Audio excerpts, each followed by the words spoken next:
భలే పొంగిపోతున్నాయి. పొంగడాలు తిని 25 అవుతుందేమో. పొంగడాల పాతకాలపు వంటకం అని పక్కన పడేయకండి.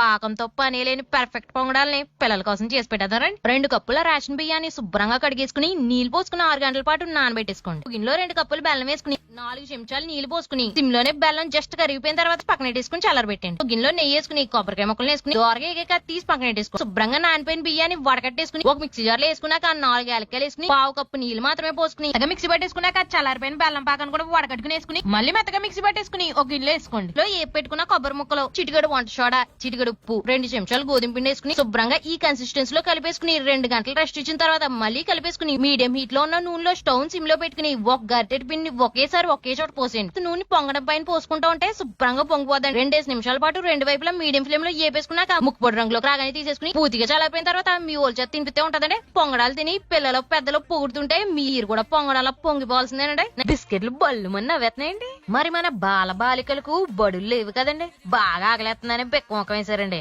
మరి బిస్కెట్లు చేసేసి బళ్ళు నవ్వించేద్దారండి. ఇందులో 1/2 కప్పు నెయ్యి వేసుకుని 1/2 కప్పు పంచదార పొడి వేసుకుని ఫోర్క్ తో 5 నిమిషాల పాటు ఆపకుండా ఒకే డైరెక్షన్ లో కలిపారంటే ఇలా స్మూత్ గా అయిపోతండి. తర్వాత చెంచాడు బొంబాయి రవ్వ, 1/2 కప్పు మైదా పిండిని కూడా జల్లించేసేసుకుని శుభ్రంగా కలిపేసుకున్నాక చిన్న ముద్ద తీసుకుని అందులో 1/2 చెంచా కోకో పౌడర్ వేసుకుని శుభ్రంగా కలిపేసుకుని ఇలా నల్లటి ముద్ద చేసుకున్నాక దీంతో చూపిస్తున్నట్టు చిన్న చిన్న కళ్ళు మూతి తయారు చేసేసుకోండి. ఇప్పుడు తెల్లపిండి ముద్దతో ఈ మందంలో బిస్కెట్లు చేసేసుకుని కళ్ళు మూతి తగిలించేసుకుని నెయ్యి రాసుకున్న స్టీల్ ప్లేట్ లో సర్దేసుకున్నాక ఒక పాన్ లో ఉప్పుతో పాటు ఇలాంటి స్టాండర్డ్ పెట్టుకుని 5 నిమిషాలు వేడెక్కిన తర్వాత ఈ ప్లేట్ ని అందులో పెట్టి మూత పెట్టి సిమ్ లోనే 1 గంట పాటు వదిలేసారంటే బిస్కెట్లు బేక్ అయిపోతాయండి. ఇవి పూర్తిగా చల్లారిపోయిన తర్వాత కరకరలాడే బిస్కెట్లను కొరుకు తింటే ఉంటదండి. ద బెస్ట్ బేకర్ అనే బిరుదుతో పాటు బంగారు పథకాన్ని బహుకరించాల్సిందేనండి. బ్యూటిఫుల్ బంగాళదుంప పకోడియా భలే ఉందే. మరి ఇంకా బళ్ళన్నీ బంద్ అయిపోయినాయి కదండి. మన బుడతలకి బోన్ చేసినా సరే బొజ్జలో బెల్లం కొడుతూనే ఉంటదండి. అందుకే చేసేద్దానండి. 2 బంగాళదుంపల్ని శుభ్రంగా చెక్కేసుకున్నాక పెద్ద రంధ్రాలు ఉన్న వైపున తురిమేసుకోండి. 2-3 సార్లు శుభ్రంగా నీరు ఇలా తెల్లగా వచ్చే వరకు కడిగేసుకోండి. నీటి చుక్క అన్నది లేకుండా పిండేసుకుని ఒక గిన్నెలో వేసేసుకోండి. తర్వాత కొంచెం ఉప్పు, పసుపు, గరం మసాలా, అల్లం ముక్కలు, కరివేపాకు, కొత్తిమీర కూడా వేసుకుని ఓసారి కలిపేసుకున్నాక 2 చెంచాలు శనగపిండి, 1/2 చెంచా కార్న్ ఫ్లోర్ వేసుకుని అందులోనే పచ్చిమిర్చి కూడా వేసుకుని శుభ్రంగా కలిపేసుకుని ఇక్కడ చూపిస్తున్నట్టు ఎగరేసుకుంటూ పకోడీల కింద చేసేసుకుని సలసలా మరుగుతున్న నూనెలో వేసేయండి. వెంటనే అస్సలు గట్టి పెట్టకుండా 7-8 నిమిషాల పాటు మీడియం ఫ్లేమ్ లో నిదానంగా కరకరలాడి వరకు వేపేసుకున్నాక ముదురు బంగారంలోకి రాగానే తీసేసుకుని వేడి వేడిగా ఉన్నప్పుడే టమాటా కెచప్ లో ముంచుకుని తింటే ఉంటదండి. బదులు తోచని బ్రతుకు కాస్త భగవంతుడి బ్లెస్సింగ్ తో బాగుపడినట్టు ఉంటదండి. మరి ఆలు స్ప్రింగ్ లో అయిపోయిందేంటి? అబ్బాబ్బా అల్లరి పిల్లల ఆగడాలు అదుపు చేయలేకపోతున్నాం అనుకోండి. ఆకర్షణీయంగా అంతేగాని ఆ మంది రండి.